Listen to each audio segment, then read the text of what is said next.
Oh yeah, and of course then the answers, you can put it as you want. You have the LaTeX file, the zip file, you can upload it back to Overleaf, that's where it comes from, as you want, but we would like to ask you to distinguish the answers from the question, so we see immediately what is written by you, and as well have some referencing system or whatever that we can see which question you're trying to answer. So we can see these kind of things. I think they're quite clear, quite common, just general things. So, introduction. Actually, it's not written in this text. You can go onto the link and there you can download the software. You can stick on the left-hand side with Vivado. I'm gonna do this actually straight on here as well. You end up on a page like this.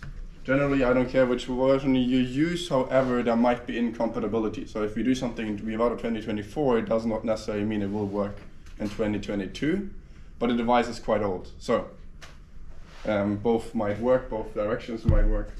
Linux and Windows versions are available. I've also written in the introduction there for Linux you need to install two packages. That is written in the text. Additionally, otherwise it will freeze at some point, which is annoying. Yes. Oh. Exactly, up here we will cover these subparts a bit, all the other software tools, especially if there's interest in them, but this should be the only install we do, because, and there's also a question, I guess, in the assignment, is because this will include everything, and you will see through the workflow why it includes and what all these things is. So Vivado is the hardware design developer, like hardware description language. Vitis is the software development framework, so for anything which runs on the software. On a processing course / anything hardware, high-level synthesis related. You have Vitis embedded platforms for debugging and power design manager and so on, you know, all kind of utilities which you might have. What is not installed in the Vivado is like a Peta Linux. That's like creating an image, but a Linux image for other boards, but we will not really use this in this course. Documentation Navigator might be useful, but it will be automatically installed if you require it through Vivado. Yeah, so that's fine. Generally, also what I noticed when going through it, I tried different Vivado versions to install just for you. It seems to get smaller. So the latest Vivado, at least, was for me smaller than Vivado 2022, for example. Is it okay? Are the features of the software modifiable? Because I have installed it like a long time ago and maybe some The problem where you come definitely to limitation is when we go to high-level synthesis, because their Vitis or exciting AMD has changed the entire front end. Okay, then I guess I will just reinstall the. Yes, that will be towards the end of the course, so you can see that. In general, it doesn't hurt to update the software. Yeah. It's usually quite reliable, and the 2024 is also out already since March, so it's going on since time. Yes. Like for the first test, there are these. Why have you made these choices? Which choices have you made during the install? If I have already it installed, should I just redo it in order to download the quick process is downloading the installer and just clicking through it. You don't have to do the long downloading and installation process. Okay. Additional question, for example, no, it's more like curiosity question. So I have like many different suppliers of FPGA. Do they all function on the same software, or they have their own? We can come to that a bit for different workflow, different tools. We're using the Basis 3 boards. If any one of you wants to have them to play around or so, I trust that you will take care of them. But for now, you don't really, as discussed last time, you don't really need them because you will not see anything of what we do analysis design-wise. You will not see on the boards. To answer your question, all AMD Xilinx devices will be handled with us. Yes, but microchip, for example? No. It's there's no such thing. Even if you would use an open source, for example, HLS tool, that will only go to a certain level, and then you will need the vendor-specific software. Okay. Yeah. Can come to that when we go to HLS and the options there. Although, of course, as with many other things, with Vivado, the routing, the HLS, all these kind of things are the best on the market. That's annoying, but yes, how it is. Good. Any question on this, like front page install kind of thing? I shall download. Where have I? For Linux, please don't start the downloading or the process before you do these two libraries, because it will freeze. And then you have to sit there an hour, depending how big of an install you do. It will just, you have to redo it. And you will wait a significant time because you don't know when it has started to stick, to be stopped. System requirements, it should be a bit less than 80 gigabytes. If you have less, then you have done a wrong choice. Incomplete choice, not a wrong necessarily, but an incomplete choice. What we at least require is a Basis 3 board and the according processor. You can all look that up online, so you have the name of the board. I would ask you to go in there, figure out the chip, and then install the series which you need.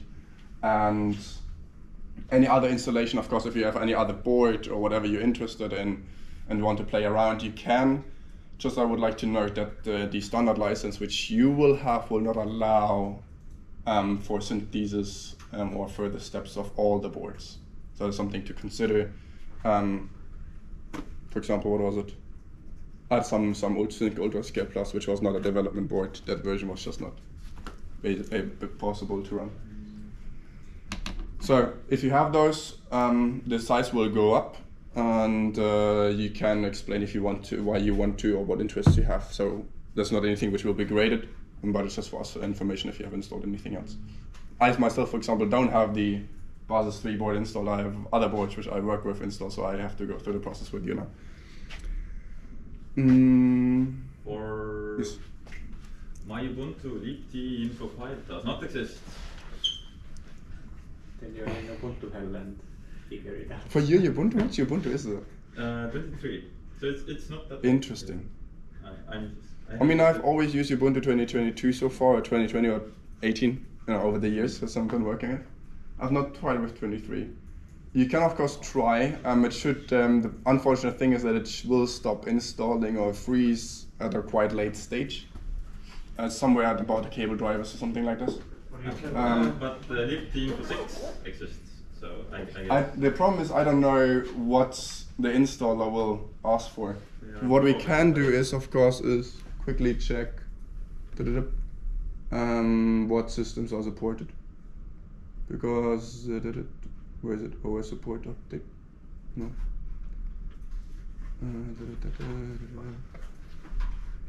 MD Linux self-extract. Can I? No. You can always go through what is being supported, which OSs are supported. But it would be surprise me if they don't support. Although 23 will not be LTS, will it be? Yeah, 23 isn't LTS, but it yes. should still. Look, just before you try to fix a lot, try to go through the system requirements if the OS is supported. And of course, you can always try to install it or find an alternative. I just, every time on every computer I've installed it, I've always run into this problem, and it's existing since 5 years or something like this. So I don't understand what Xenix is doing, but might just not bother with it. Also, yes. So I'm gonna download, because I'm on Windows right now at least. I will get this one.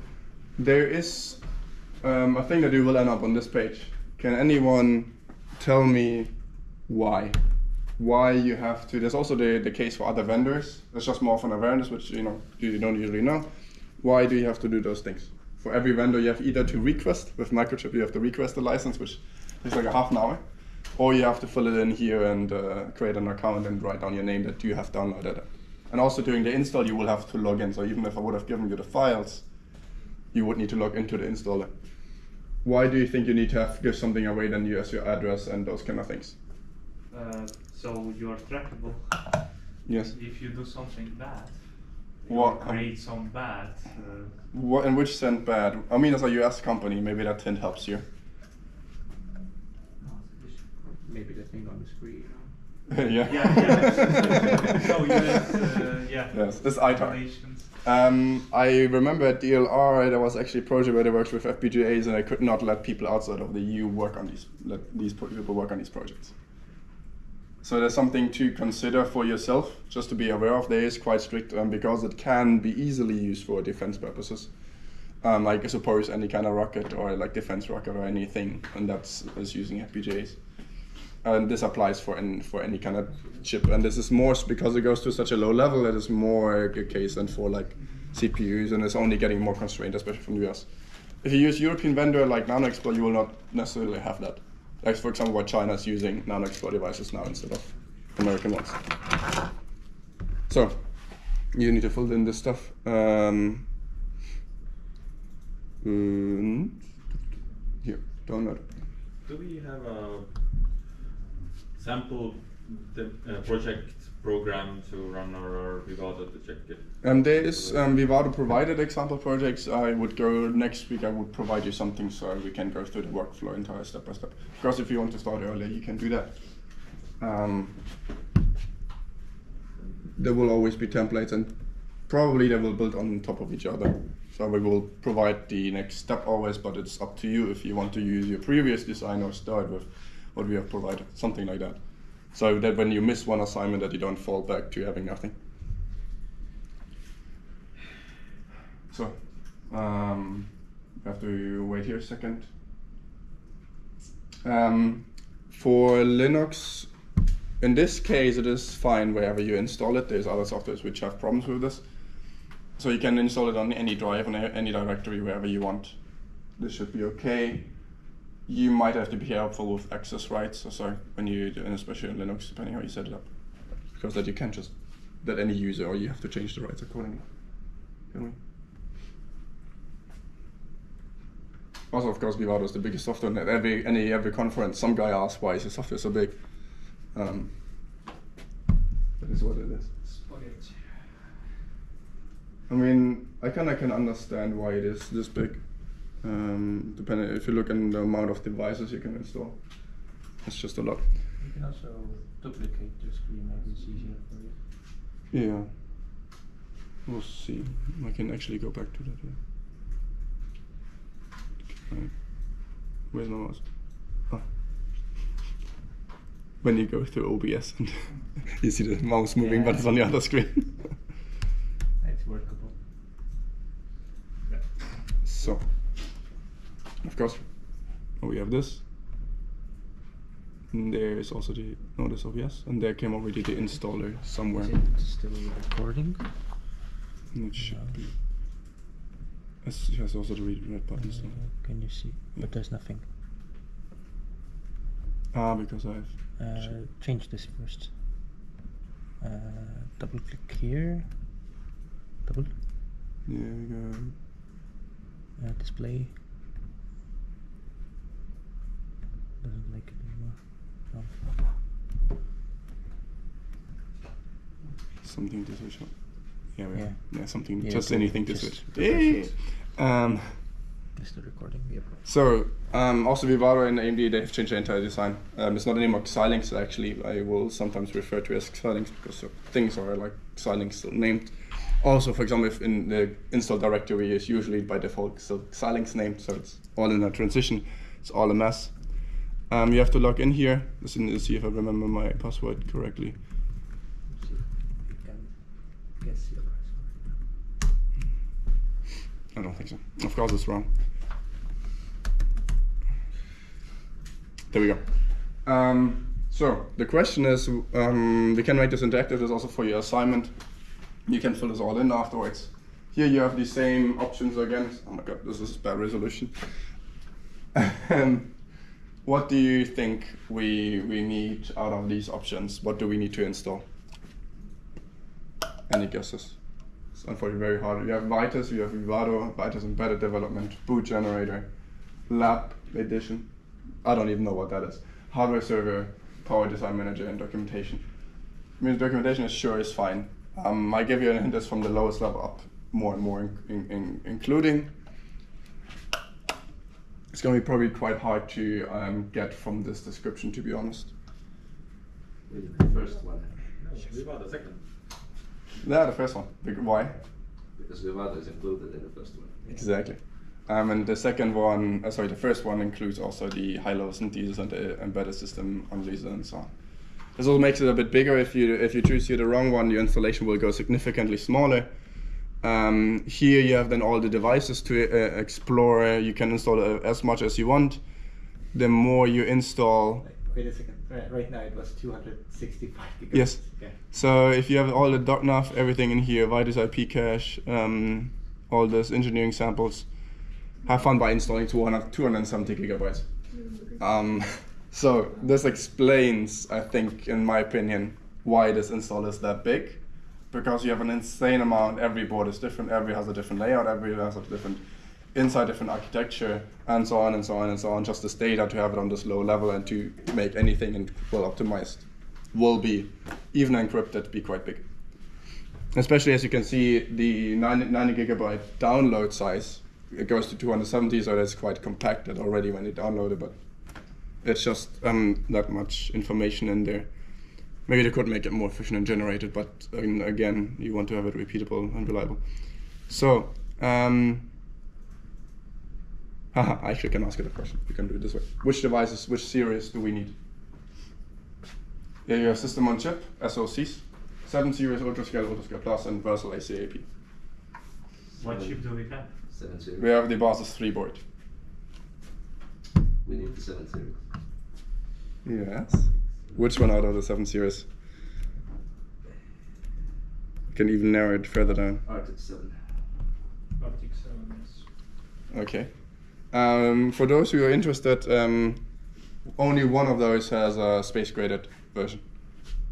One of these series. So, well, unfortunately, we don't have money for this, but we stick with the Arctic 7. Just for a fun question, whoever wants to figure it out, is a space-graded series among the 7 series. Actually, give me a second. Actually, sorry, under the UltraScale version, but it's all mixed up. So in general, there's a 7 series is small chips, automotive more related. The UltraScale and the UltraScale Plus, they're in different sizes, different architectures. They can get really, really big. The Versal ACIP is this adaptive computing platform. I don't know what the other A is for, but essentially it's what I showed you in the lecture, that you have all these various options in there. And SoCs are everything from usually robotic related. So they have the Sync 7000 with one processing platforms and NP and RF SOCs, which then have like a multi-core and a programmable logic on there. Sometimes a graphics card as well. So Taking the doc navigation because you don't like the documentation that they provide. no, you can always go in online. You can always download the documentation as you need. Okay, sure. But the PDM is required. So the IP core I selected before. The power one have not, and the Vitus not necessarily. This is something which you can also, for your reference, you can always run the installer later and install things on top. I googled it before, so I don't know how it works with the different softwares, but you can just run the installer and overwrite it essentially with the new files. So the IP cache enables faster. Yes, I mean then you have to download it on the spot when you use the different IP cores. Cable drivers I would recommend you to install, just because otherwise you have to mess around with the. I have Linux error with that. Yes, maybe you can leave it out. I don't know how we will handle. Again, we're not going to use that much the boards, right? Because there's so much into analysis that you might not really need the cable drivers that much. Yes, I agree. Yeah. So yeah, I'm gonna. So you have a lot of different things here. A lot of license. If you select more stuff, all of these things become more. And so basically, you agree to being sued for whatever you do wrong.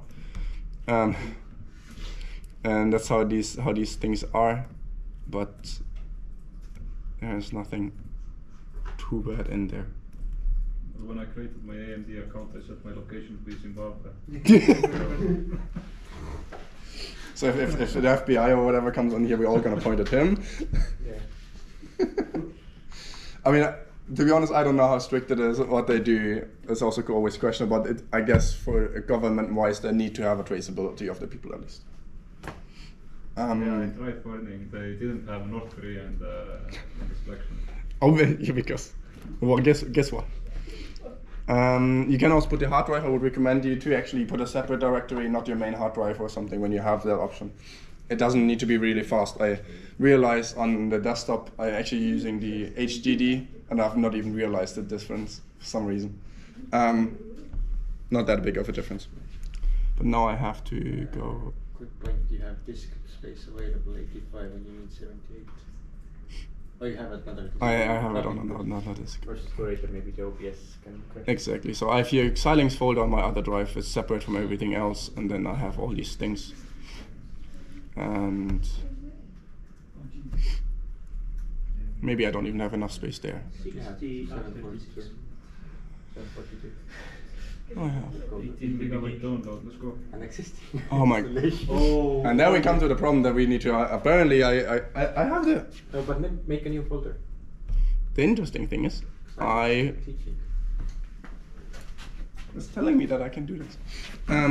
Anyways, I will figure this out on the side for next time for my basis board. Oops. And this should be then fine. Your install will go through, and I will just go here into Vivado. And this will take always a while.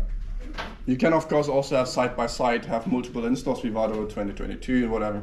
Sometimes this is needed if there's certain compatibilities or so. So if I do a certain chip design, there's tutorials only in a certain version. Or when you need to port from one Vivado version to another. Exactly. Come on.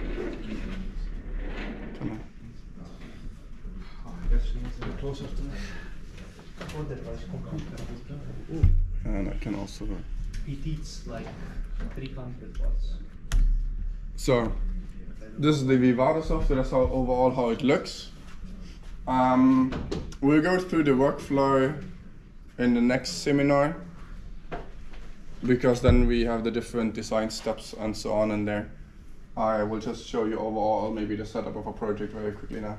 I have a few extra points there. Everyone complains about the UI, about the graphical user interface I guess on every chip design software. Why do you think this is still the case? Any guesses? There's no dark mode, come on. Is the music, for example. And this is, I can make this a challenge for you guys. Can you navigate using I the mean, keyboard? or people are used to customizable stuff like VS Code compared like to stuff that Yes. isn't customizable. So I don't know how it is for Quartus from Intel, but here you already have a command line on the starting page. So you can do everything with so-called tickle scripts. They will vary between the different vendors with the different commands. And projects, I mean in Vivado I still use the UI because it's like survivable, especially, I will show you this in a bit. You have like block diagrams and those kind of things you can play a bit around, but they're also buggy. So when you remove stuff and go over and over and over, then there come at some point certain problems. Oh yeah, and that's how, by the way, how long it takes to open up another software. I don't have been talking about 2 minutes. So yeah, we get used to long booting times, and this is with an SSD, right? So NVMe, so it takes a time. Yes. So you can always avoid booting these things on the full. I would recommend you in the beginning to work with this, because the assignments will be this, with the screenshots will be easier. But no one here is going to hold you back and making your own setup in VS Code and just doing the command line and having scripts for compiling or whatever you want to do. The nice thing is you can always basically compile from scratch. You just add another file to it and then it will run all of it, for example. And this is how it is being done in reality as well. So Vivado is rarely used as a user interface, but you will need all the backend, all the compilers and everything you will anyways need, so you need to install it. So it's up to you afford how efficient you want to make it. If you work more with it, then I recommend you to go into VS Code. And I joked with Stan, we could give the people who do it in full-on command line and with ticker scripts, you could give a direct pass, but you will still have to show us the different steps of the design workflow, because you need to be able to run all of them in ticker scripts. So this is a challenge, and this of course would whenever you go, this will, when you would really use this in a job, this will be very powerful, because it will just not put you in going into the software and figuring it out. You would already have done that. And this works with all the vendors as far as I know. The scripts will be not intercompatible because of different device names and so on, but overall it's fine. So let's see if I have this one, just to show you a bit around. What is also very common actually that so-called ticker scripts are provided, and then it will set up your entire project. And of course, just, otherwise you have click, click, click, click, click, like a half an hour procedure. If you have a ticker script, it will just create everything, from block diagram to simulation settings, everything. And of course, this will make your workflow then, when you have a one-time setup, will make it very fast. Just for you an overview, because the design flow we do next time, I'm going to show you the different sections of Vivado. Who knows Vivado already from before? How well have you understood Vivado? Do you also understand it? In this sense, I actually programmed the basis board on some FPGA course university, bachelor's. It was relatively simple, I would say. Interface looked great and stuff, but what they didn't told us is that you are also able to write C++ stuff. That is not in Vivado directly, but yes, we will come to that in a second. Yes. I mean, there was in the beginning, it was called Vivado HLS, so depending when you did the course, there would have been an alternative, I think 2019 was the last Vivado, or 2020. And they put it all into a separate platform, which got now into rerun. So I also, before this course, I have to go from scratch through this Vitus because it has changed entirely. Good. Overall, you have a lot of options. You can import your own libraries. You can, actually I should have started a project from scratch. Anyways, we will do this next time. So where you can load all your previous files and all your constraints, all your things, whatever you need for your project, you can set up the board, you can define the board. All this you can do in the beginning of the setup when you start a new project. If you have a project, you can just open it like I just did. You can always add sources, language templates, IP catalog. I, for example, already don't like, this is very locked now, so because it's the standard one, I already don't like the editor. So if everyone has looked in Vivado, it doesn't support a lot of shortcuts, functionalities, commenting out, those kind of search and so on. It's workable. I've written my bachelor thesis in it. If I would have known I don't have to do that, I would have been faster, would have been able to focus more on other things, but it's sufficient.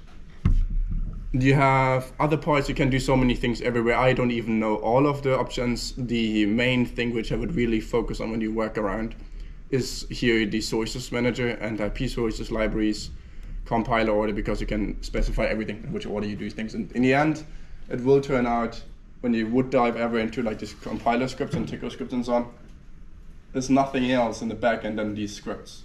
And basically, Vivado just loads this out of these scripts and then goes. So if you ever unsure how something is done in a tickle script, I'll do it in the graphic interface and figure out what step by step is being done by the graphical user interface. You have what I would like to show you, because it's going to be a significant focus of this course, is like the IP integrator. And then, of course, the simulation analysis and so on. There is in Vivado and also in more and more other options. I think Quartus has the same, so from Intel and Microchip as well, but the Microchip is by far not as good, and this one is even buggy.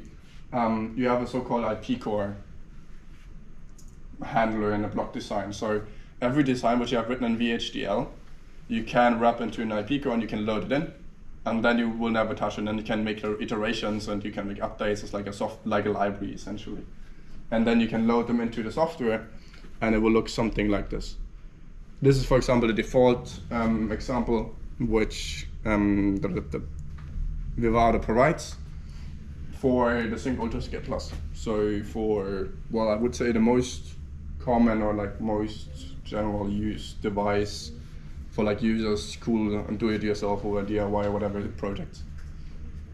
Because it has a powerful enough processor and enough logic to run hardware acceleration, neural networks and so on. And you see here already you have a block, it's a processor that this you can't change because this is a processor in the system. But that's the question which you might have asked: how do I combine processor with my hardware logic? This is how you do it. You have these things, and then you have different bus interfaces or interchip communication and so on. And then you have various different blocks which you then can go into and open up and dive into and configure and so on and so on. So this is infinite levels into down, and you see here already that we have block-wise design. So block and block, and then multiple of these blocks in there, and then we can wrap them into a block, and this makes it kind of modular and flexible. And the nice thing is, if I change now here, for example, this design block, everything else will stay the same, except of course I change the interfaces. So for your designs, when you do work, and we will not do that many designs here, but overall I would recommend consider that you have a modularity, that you use standardized interfaces, because it will make your life so much easier over the long term. You have also the address maps and so on. We will come to all that. Questions on that? This already goes beyond the assignment. I think the assignment answers you already have, most of them. Maybe we can discuss about what is details about IP core. Those will come, and we will have IP core as an extra session on that.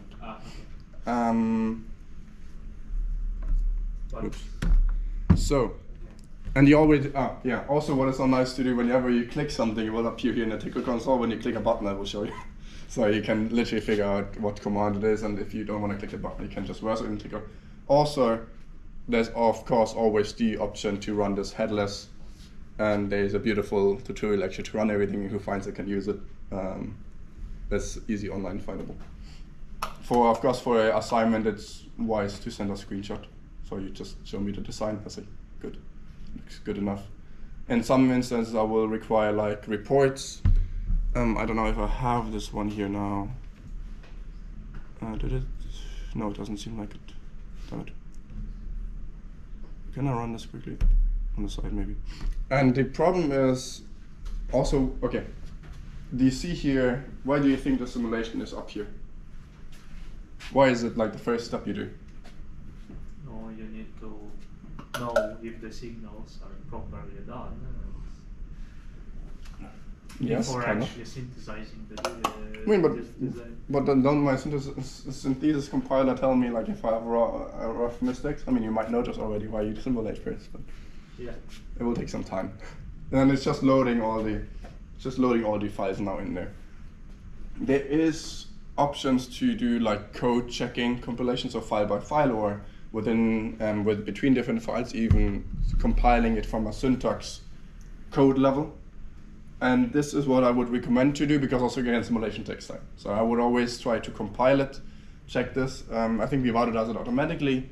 If you do it in terminal, I would always execute the command for compiling the file, and then when you have compiled, so you don't boot up the simulation software, and then it takes you time to boot the software. Just run a short compilation, like in any other language, and then run the simulation. And spend significant time on the first simulations. Only if this really runs and you have done different scenarios, you go to the next steps. Unfortunately, I cannot show this.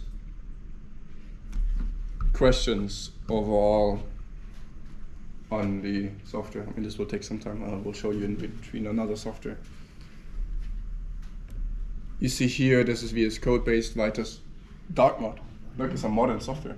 Wow. Fancy. I mean, it's VS Code based, there's nothing else than VS Code essentially. And just with a huge manipulation on top of it. I already see that it's good. We'll Because see. it's based on I mean, we will see ourselves how good this actually is after all, but I've not tried much with it yet, because I've worked with the previous ones. Good. Any other overall questions regarding any of the tasks of the assignment submission? So we have the intro, we have here the 4 questions, and then we have here is just for you maybe to look a bit around how much memory and so on does the board have. Yes? Why does all Vivado? Which one is? All of essentially all of them. So you have the upper, when you go through the install, you have on the top level you do Vivitas, because it will include Vivado. Okay. And we will need both of them over the course. So this is just for you to kind of think about what you can do with different chips. Kind of would like to know what the RTX 7 series is used for, and those kind of things, because we had also the question of what you use the different devices for. So just for your understanding of it. So it's your time to search a bit. I can show you. Are you interested in seeing tools from other vendors? Yes. I mean, let's. Oh, first, you wait like 5 minutes and you get synthesis failed. Thank you. So apparently I'm not showing you the report. I will do that next time in the next seminar where it was also planned. Good.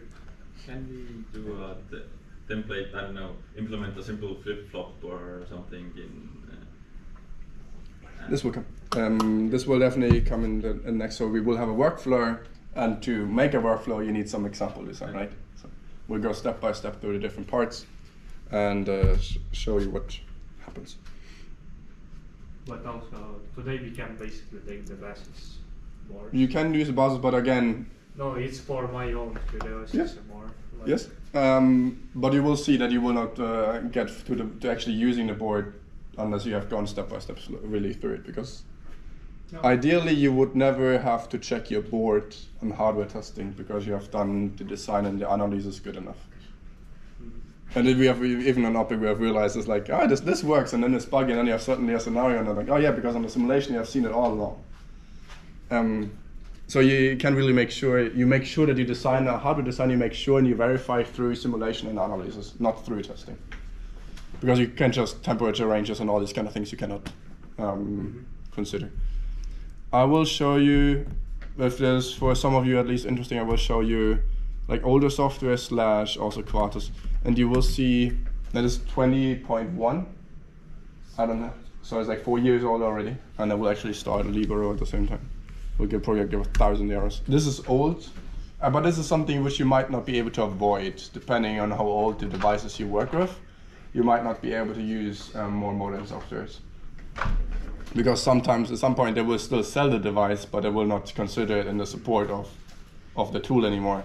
So for example, for the ProASIC 3, which is still quite commonly used in space applications, you will have to stick with Libero 11.9, which is from, I don't know, 2016 I think is the last is the release of 11.9, and the discontinued support at 2019, something like that.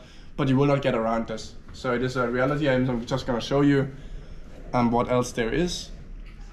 For example, Quartus, I have to say I've very little worked, and I've worked only many years ago. In TEA, I've worked a tiny bit in it. But it is a bit similar to Vivado, I have to say. Yeah. Who copied the design? Who knows? I mean, Quartus looked like this, and Vivado also looked like this, since I work on these things. Here it is a bit different. You have like in the center you have like an open project.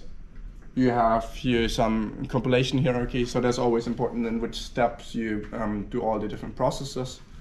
And here you have some also even different names. So what is common, and that's why we stick like to one software in Vivado, is because there can be different names for the same thing. So Quartus is obviously calling the place and ruse fitter, which I mean makes sense. You can try to fit it onto the board, but in Vivado, if I remember correctly, it's called implementation. So be careful about what names you use and how certain files are called, constraint, timing, placement constraints, or where on your chip things belong, which pins you use, which timing delays or constraints to make it shorter you use. They will all have different names, maybe even through different software versions. So if you go from Libero 11.9 to the modern ones, then you will have like changes in there. Luckily, my license expired. I've not opened this in a while. Apparently, fine. We're not gonna show you old software because I don't have license installed. So for Microsemi / Microchip, They sell their software. You cannot get. For all of them, there's a license sold.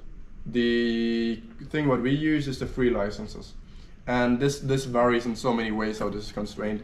In Libero, you can get a license for the tools itself, almost like, I mean, I would say it's actually quite nicely to be used. I don't know how the newer Libero, but you will still need to renew it every year. And probably I generated it. Yeah, true. In October. Yeah. I generated it, so now I would have to renew the license, and that takes me half an hour. And it did warn in an email actually, but yeah, I ignored it. But they provide the free licenses. They provide a free license for basic use, I would say. I don't know if silver license. yeah, silver license, but I have a gold license. I don't know if the gold license constrains the devices, but it will definitely constrain the performance which you have. But also these licenses are expensive. They cost like thousands of euros. And Quartus, I think all the devices are as well. Gold license was 800, I think, for a year. 800? Yeah. For a year. But you know, No, it's not that bad. it's not that bad. But I mean, to be honest, we did for the performance for running it. We didn't need to hire. We needed it for the simulation. Yes. But we'll come to that. For Quartus, I don't know the prices. I just know that basically you are constrained to a single thread. So you can use only one CPU core and run only one thing at a time if you have a low license. Again, for education and for simple projects, totally sufficient because you will not be running for hours. In Vivado, it's a bit more nasty because you can buy a device, but when you buy the device, you don't have the license for it. So you need to actually get the license, the professional license, to be able to run all the devices. But isn't this the same story if I buy some like SoC, then I still have to buy the license. They don't provide usually the licenses with just the die. I mean, Libre SoC, for example, Libre microchip, the silver license is free. I mean, it can support a lot of devices. I don't know exactly if it can, for example, support all the devices. They can also be features constrained, and this is every vendor has their own approach. So they constrain. Usually, what is very common is constraining to a few cores or single core, and not having all features available. For example, and then of course you have then sub licenses for like simulation tool. Market leader is definitely Model Sim. Every vendor supports Model Sim, and it's very easy to use. But Model Sim might not have every feature enabled through the vendor-specific simulation tools. And I will show you Model Sim and Vivado simulation and waveform simulation. I will show you both of them in the course, and you can choose with what you work. Yes. So just that you have seen a few of them very briefly. No point to go too much into that. Yes. Any other questions? Could you maybe talk a bit about the vendors themselves, not about the workflow? Yes. So for what I mean, there's more than they're commonly known. I would say in Europe the big four are Intel, previously called Altera. So when you go into all the devices like Altera Max 10 and whatever, these are very commonly known. Also was very well established, and I think they still are in space. They appear here and there, but they don't have any space-graded version, for example, or military-graded version in that sense. The most, then we have Microchip, which has, in my opinion, the biggest of the US ones, the biggest establishment in Europe, because I have the French like subsidiary and so on, a German one as well, but they don't have that big of a portfolio as like Xilinx, but they have had for a long time the only radiation hardened and radiation tolerant devices. And I mean, they have tools, they have okay tools, nothing too big to complain about. You can work with industry standard tools on all of them. Of course but they're not as big as Xilinx. And this is clear. There's from the size of the portfolio, from like cheap devices to low power devices to server applications to space applications, AMD Xilinx now covers everything, and they have the best routing placement and routing tools. So if you have the same logic amount, the same algorithm, you will have worse performance on other vendors compared to AMD Xilinx. And the Xilinx in the last years, since the Kintex Ultrascale, I don't know how long it is out now, it's a while again as well, they have a space-graded portfolio, like a radiation-tolerant portfolio. And that is actually, ironically, then the biggest available radiation-tolerant device currently on the market. So that already was taken away from Microchip, and then the last years, since 2020, roughly, and still improving, is NanoExplore. It's a French company, part of ST Microelectronics, so STMs. They have radiation hardened devices, they have purely military graded application scenario, and they have the highest radiation performance. but it's commonly known that they have the worst performance of the placement and routing. Why? Because Nano Explorer doesn't exist that long as Xilinx AMD. So AMD exists since 85, 86, 84, something like that. And you just build on 30, 40 years or whatever of experience compared to 10 or 15 years on Nano Explorer side. And that of course has a performance impact. That's essentially also Nano Explorer has, I think, 3 devices. Yeah. Ultra 300, Ultra, the big one, and the medium one. And the medium one has already successfully flown in space also to the moon and so on. It's very reliable. It's also quite big, so you can do decent things on there. But if you really cramp it full, you will have a less performance. But it's improving a lot. So step by step, they're working on it. Also the tooling and all these kind of things in the ecosystem, you know, it's a newer company, it's not there, but it has been improving and people are happy with it, but also complaining because it's not as good as others. In my opinion, there needs to be some understanding for the heritage of and the money which AMD has. I mean, Xilinx got bought by AMD 2 years ago, I think now, a year ago, for an insane amount of money. And I think, in my opinion, it's AMD's strategy to get into the server and to adaptive processing hardware acceleration with Xilinx, because they couldn't compete with NVIDIA in this scope. Does that answer the question? So enough information about the vendors? I mean, there's more to discuss, but yeah, there's also others. I forgot the name again. There's older ones. There's Cologne FPGA and smaller ones. It's something to look into if you're interested. But you're gonna have to see that the tooling will go downwards from that. They often use an open source tooling, which can be really good. But again, it's open source tooling. You don't have the support. You don't have the performance potentially. You have some nudge like Cornex scenarios where they're really, really good. But you have the community. Yes, of course. I mean, but you have to see, for example, as reference point, just because we had general stuff. So you have AMD. You have also a huge forum. Product and support, I think it is.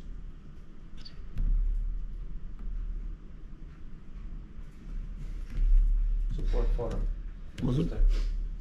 Processor. Community, yeah, support home, whatever, yeah. So there is a lot of stuff in here, and actually I already posted stuff in there, and they answer in that general term. So, but you have to be aware that most of the stuff you actually find, and the sad part is, most of the stuff which you do wrong, you might need a while for it, and that's why we do this course, so you don't have to go this yourself, but hopefully, is that you actually spend like a week on it, and then it's the most obvious mistake you have done. This will not be necessarily answered in the forum, because they will know that you will figure it out after a certain amount of time, which is enough, because like, unless you find that article in there, yeah, especially when there's new tools, it can be lacking a bit. Like I remember when Vitus AI came out, and at that point it was like version 1 or whatever was just like 1.3. It's very early release now, at 3.5 within 4 years. So it was very in the beginning. Whatever question I answered, there was very little response, because there was not yet a community, and there was not. And I mean, the support is only answering what they can answer, right? Oh, and of course, there's a lot of Chinese around, or Taiwanese, or what? Yeah, a lot. Sorry. Left-hand side of your screen. Yes, literally. So. Vitis AI. Is it like absolutely denied to use, or like somehow restricted to use different tools between different vendors? Like if you buy a device from AMD and you receive those tools or something. I don't know why, but. I mean, it's also like what Kirill asked essentially. The simulation tools, if you use model sim, and I would actually say, okay, let's put it apart from the side. Like on the low level, you can't, just because when you go from place and route, it just will not have the information of that chip to be able to place and route it onto the chip. Synthesis, there's open source tools, so yes, potentially you can do that. But again, there is in certain device, certain vendors, you can use certain commands, which for example makes you use a certain type of memory on the chip, and this is something vendor specific. And this performance you will lose if you would go on an overall approach. And this applies then of course to open source tools, and this applies to HLS tools. And simulation is very common that people use ModelSim as a market leader. In Vivado people will stick to it, but it's good enough for general work. I've never had any problems, but I'm sure And I also know that people will use Vivado and they will not use the internal simulator, but they will use ModelSim because it has better performance. And Vivado again knows this, right? They don't have to fight everything top tier if they know this is good. They're not a competitor to us. And that's fine. So compiling, simulating, potentially also synthesis can be done externally, place and route, to my knowledge. Might be wrong, is going to be very difficult with other tools. There might be something open source or something, but between vendors even less. So if anything, you go open source to do it. And what you have to be aware of, the open source community will be like when there's someone getting too big open source and really successful, this industry has money, so they're just going to buy you. Whatever you come up with, whatever new thing. I remember there was this great HLS tool, LegUp, was a various version, version 10 or something. Just disappeared suddenly from the market because Microchip bought it. Bye-bye.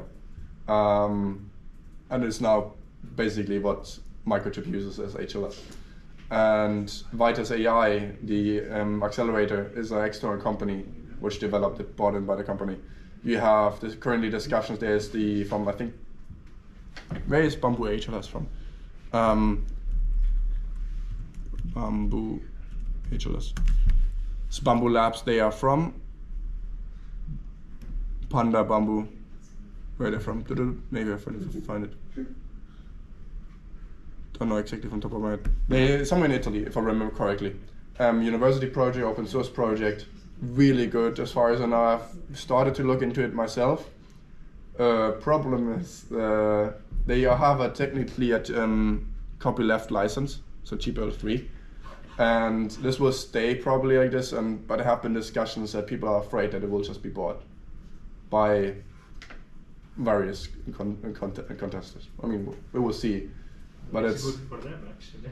Yeah, it's good for them. It gives them funding, but for the community which tries to open source and do research and R&D, as soon as it's being bought up, it's encrypted. You don't get access anymore to this. But can't you still change the license? What do you mean? So. I mean this? Yeah. I mean the owner can always change the license. Yeah, exactly. So that's, of course, yes. But it depends then if this is too tied to the university and so on and so on and so on. The person who designs it cannot actually change it. It's, that we're going here off topic very far, but it is common that these things get used by the industry, which of course is the point where we do research. To a point we want to advance it, we want it to be used. But of course for the research community it's kind of annoying when you're like, we have worked this, we have developed this workflow, and then the backbone of your workflow is gone. But it's very good. So there's also a lot of money in there. A lot of every chip initiative will fund these kind of things.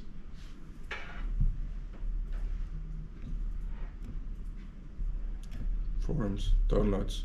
So I hope you have some access points. If you really have a problem and stuck, and that's why we didn't make it a strict deadline. Latest in the seminar we can talk about problems which you have. Hopefully we can help. But I would like to see that you come out of this problem. I would like to have see that you have tried approaches, what you have tried, so we can then help you in a targeted way. I think we can call it with this time. Did every one of you, who started installing it? I finished. Okay. Any problems? No, so far. Okay. Good. For me at least. Wait till you start it. No, when it's installed successfully, usually I didn't have any problems. Can I pause the installation, or do I need to do it from the beginning again then? I mean, if you close it, you will have to start from the beginning, but if you lose internet connection, it usually recovers. Yeah, for me it recovers. Yeah. Like if I do this... Yes, should be fine. Okay. I mean, it's almost done. It's downloaded and it's... Yeah, that's the annoying thing with this. That's why we made a separate assignment, because we're not going to get to anything else this week. Good. Nobody has questions. Maybe I can ask some person. I have a question. Okay. Yeah. Purely like, imagine a scenario where there's a new project where there are like undefined requirements. How would you go about it? Like, you know that you want to do an FPGA in there somewhere, but you don't know exactly what or where or how. what really are the constraints and Like- just like again from the vendors and workflow side? So there's a part of it that you have your overall project, and I would call it you want to use. I mean, there's a reason why you want to use it. Want to make it more efficient, supposedly, right? Or you want to have certain flexibility. So I would search for anything which has a lot of custom interfaces, because you have a lot of pins which are undefined and you can just drive them as you want. You might need a level converter behind them, but any protocol, whatever you want. That is an application scenario which is very easily implementable. Any encryption way, and of course any like acceleration and coding and data routing kind of stuff. And then it really depends what is your usage scenario, what kind of reliability you need, and that's why I have this question there. What devices is it used for? What are the constraints of this current chip? So I want that you get a bit of an overview of these devices. And if you ask me from a workflow, I would try to figure out where can I use it, where do I have a lot of pins, where do I need a lot of complex computation. What you can do, what is maybe ideal is any conversion, any computation heavy I would put into an FPGA if you have the resources, the manpower to do that. And from a vendor point of view, you will not get around the reality that, let's assume you're a company and entity, that will depend massively on where you have expertise in. If you have expertise in Xilinx devices and you don't have any idea about anything else, it is wise, just because of the hours and hours you will need to get the other workflow to know that it needs to be really big benefits to, I don't know, Intel, to use Intel instead of AMD, right? Because the people like you guys will know in the end a workflow and ticker scripts, potentially something like this, and this would need to be redone or relearned for another vendor. So something to consider for you, which vendor you go for. Of course, then there's other reasons. We're working with companies who use, for example, Intel devices because they're the best for like resolution when you have like signal kind of stuff. Apparently, I don't really know this. For AI stuff, I would definitely go for, if I want to use an FPGA, I would probably stay with Xilinx AMD. I'm looking into the other tools in my research now, but no other tools are that advanced. So they have all their kind of niche, and this is kind of what you have to figure out what you want to do and what are they good at. And sometimes it just doesn't hurt to use the biggest one, which has the most of these tools, just that you have alternatives. And from an efficiency performance way, I think reliability, memory availability in the chips, that depends on which series you use. Sometimes you want to do something very memory intensive and you want to have more memory on your chip. That's a very complex question because you have so many options of devices, so many combinations. I don't know if there's somewhere like a table, like a GitHub or whatever, which will tell you this for this and this and this. But everyone will try to sell those on the website. Everyone will try to sell their device, right? And it makes it a bit difficult. Another thing, for example, I just like, I see, Versal provides radiation hardener component. Radiation tolerant, yes. Okay, yes, they provide. Yes. But I want to buy radiation hardener chip, and I want it quickly, like in a few weeks, to start like developing on it, put it on the board, deliver on my design. Where do I do this? Because last I checked Mauser or other sources, it's there's out of stock. sales. Out of stock? Huh? Out of stock or not available? No, there's like some documentation on it that you have to buy. Yeah. Of course, there we come again to what we had before. So what I would recommend is also what I do for research, buy development boards. Like if you use a Versal, there's various for each of the versions. Also, Tavi found a GitHub repository on this. That there's various open source development boards for certain boards.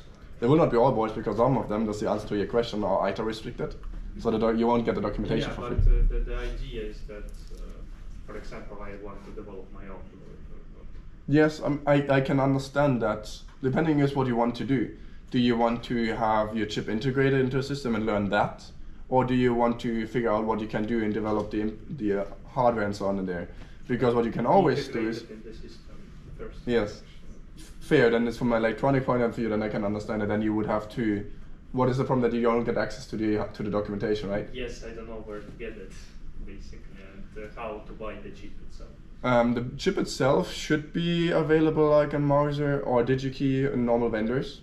The radiation hard, maybe not the radiation tolerant or something. Radiation hardened. I just There's want a normal to buy version. a copy of. So far, I have found every chip which I searched for. Maybe you don't find it fully.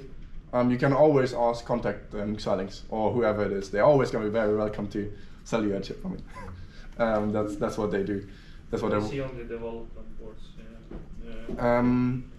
So that is one thing from a hardware point of view. I would really go always for development boards. Some of them can be expensive. Sometimes might be worth doing an open source one yourself, because they have just the different version of chips. They have different ratios of different features. They have different programmable logic, different memory types, and then this especially for early stage when you do a development board, you try to figure out what to run. It does not matter if I have 100 block memory, 100 megabytes block memory or 120. That's when I want to optimize and do my design to the really performant. But for starting a project, I would not do that. Especially when you don't even know if that device is the device which you want.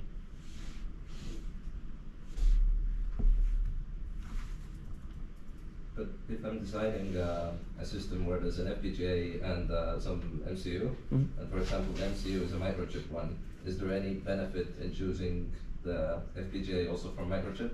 Like both in terms of compatibility and Ease of development. yes. I can answer. Go with the SoC, which already integrates. That's an option. But it has also a disadvantage. We had in the lecture that you have to be really careful about the SoCs. Which one do you use? Because you will have a huge overhead on things which you might not need. It is in space application. It's very, very common that you actually have a radiation hardened or whatever processor, and then you have a FPGA on the side of it. And I would say principally because the tools are so different even within the vendor that there is no real constraint. I would not say so.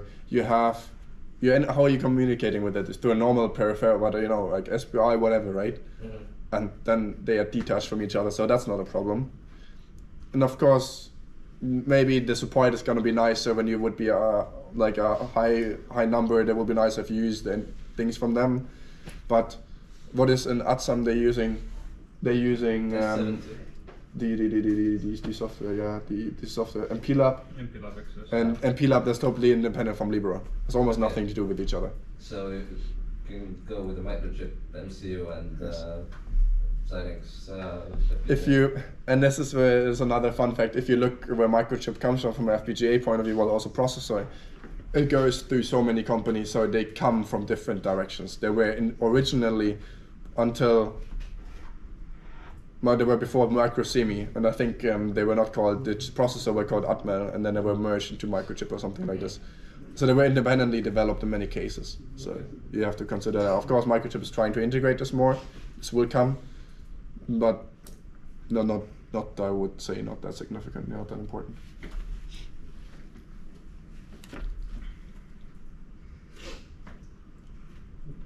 Good. Anything else? You can also always, when we have these exploratory questions, you can always go into this and put your questions in there, and we will definitely read this. It's again just to fill in what you think, what you have thought of, what are you wondering about, and then we can address that also in the course accordingly. Good. In a generalized way, in a situation where you do have like a regular microprocessor and an FPGA is working integrated together, what kind of tasks would it make sense to be put on either? Like, you mean that you have a processor and that you have an FPGA like separate devices? Yeah, separately, Yes. or like just divided. But, Yes. what tasks would you, or how would it make to split these tasks? What I would do is anything like communication data routing wise I would put on the FPGA. Anything which like control wise, I know that is very common in robotics and in medicine robotics and so on to have like a tiny FPGA in there because it's just so small and power efficient. For a processor I would put any control task, because FPGAs, essentially what you do in an FPGA to control it, you put a state machine in there. Generally, you can also put a processor, but then why do you have an FPGA? Yeah. That's why you have system on chips and so on. So if you have a processor, I would have anything controlling, and then I would just transfer the data or the control inputs to be operated to control motors to encode signals in different ways, or to route data from here to there, or reconfigure that data routing. That's what I would control in the processor for the software, and then the FPGA can do it in a very efficient way. So you basically send like in the FPGA is like black box where you send the parameters of the equation. That's process the data fast. That is very, very common what is being done in HLS. Okay. So if you have any computational algorithm, any software encryption or whatever, any like signal processing, this is what you then write, usually in a higher level. Because the performance, depending how fast you need to be, of course, if you need to go into the gigahertz or whatever, and you go very, very fast, then you will have to go back down to low level, because the HLS overhead from synthesizing it down Also will be that it big is that you more lose the memory performance. as well, which- Exactly. But if you have a simple algorithm and you say like I want to do matrix multiplication, whatever, for as an example, then you put it in HLS in a high level. Yeah, yeah. But we will come to that, what like the different application scenarios and what limitations and how that compares to what we otherwise do. But generally, algorithmic, I would put algorithmic and data routing onto FPGA, and the rest on the controlling stuff, I would put onto a processor. Earlier you also mentioned communication on the FPGA. Yes. Why?